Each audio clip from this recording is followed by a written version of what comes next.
Assalamualaikum warahmatullahi wabarakatuh. Halo teman-teman, perkenalkan nama saya Devita Aryani, mahasiswa Institut Setiami Kampus A Bekasi. Pada kesempatan kali ini, saya akan membawakan tugas presentasi kuliah Pendidikan Pancasila yang berjudul Menelusuri Konsep dan Urgensi Pancasila sebagai Ideologi Negara, dengan dosen Bapak Bambang Sumantri. Oke, next kita masuk ke penjelasannya. Assalamualaikum warahmatullahi wabarakatuh. Kali ini saya akan membahas tentang tugas mata kuliah Pendidikan Pancasila chapter 7. Oke, masuk aja nih kita ke pembahasannya. Oke, next. Chapter 7. Menelusuri konsep dan urgensi Pancasila sebagai ideologi negara. Pengertian ideologi. Istilah ideologi berasal dari kata ide yang berarti gagasan, konsep, pengertian dasar, cita-cita, dan logos yang berarti ilmu. Namun, menurut Keylan, secara etimologis, ideologi artinya ilmu tentang ide-ide atau the science of ideas atau ajaran tentang pengertian dasar.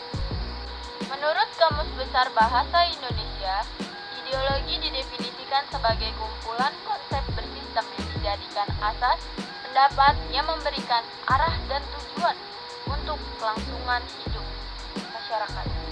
Ideologi juga diartikan sebagai cara berpikir seseorang atau suatu golongan. Ideologi dapat diartikan paham, teori, dan tujuan yang merupakan satu program sosial politik. Dalam pengertian tersebut, Anda juga dapat menangkap beberapa komponen penting dalam sebuah ideologi, yaitu sistem, arah, tujuan, cara berpikir, program sosial, dan politik. Oke, next, menurut pendapat Mercifeli dan Laray. Mercifeli melihat bahwa orang-orang sezamannya lebih dahulu memperoleh kebebasan. Hal tersebut lantaran perbedaan yang terletak dalam pendidikan yang didasarkan pada perbedaan konsepsi keagamaan. Namun, Larain menyitir pendapat Mercifeli.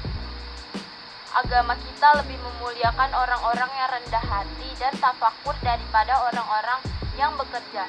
Agamalah yang menetapkan kebaikan tertinggi manusia dengan kerendahan hati, pengorbanan diri, dan sikap memandang rendah untuk hal-hal keduniawian. Pola hidup ini karenanya tampak membuat dunia itu lemah dan menyerahkan diri sebagai mangsa bagi mereka yang jahat, yang menjalankannya dengan sukses dan aman, karena mereka itu sadar bahwa orang-orang yang dijadikan surga sebagai tujuan pada umumnya beranggapan bertahan itu lebih baik daripada membalas dendam terhadap perbuatan mereka yang tidak adil. Itu menurut Larai.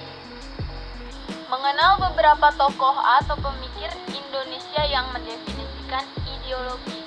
Menurut sastra praseja, ideologi adalah seperangkat gagasan pemikiran yang berorientasi pada tindakan dan diorganisir menjadi suatu sistem yang teratur. B.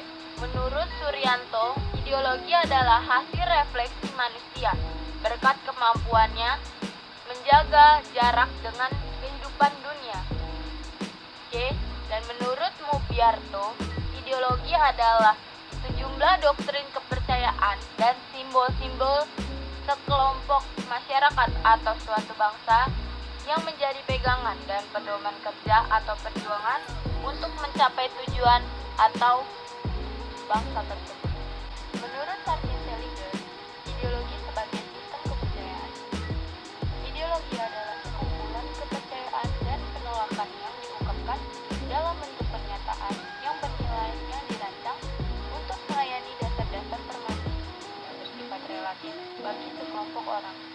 Ideologi dipergunakan untuk membenarkan kepercayaan yang didasarkan atas norma moral dan sejumlah kecil pembuktian faktual dan koherensi legitimasi yang rasional dari penerapan preskripsi teknis.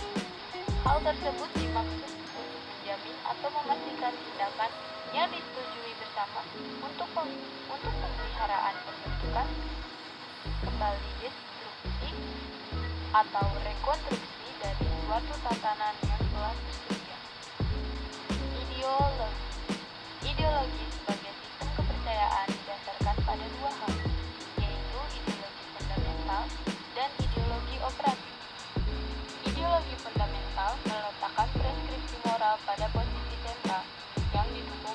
beberapa unsur yang meliputi deskripsi, analisis, deskripsi teknik, pelaksanaan, dan penolakan.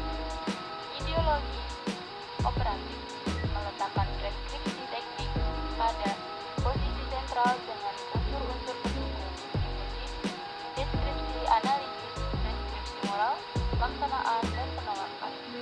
Adapun perbedaan di antara kedua ideologi ini digambarkan sebagai berikut. Kedua bentuk ideologi tersebut mengandung konsekuensi yang berbeda dalam penerapannya.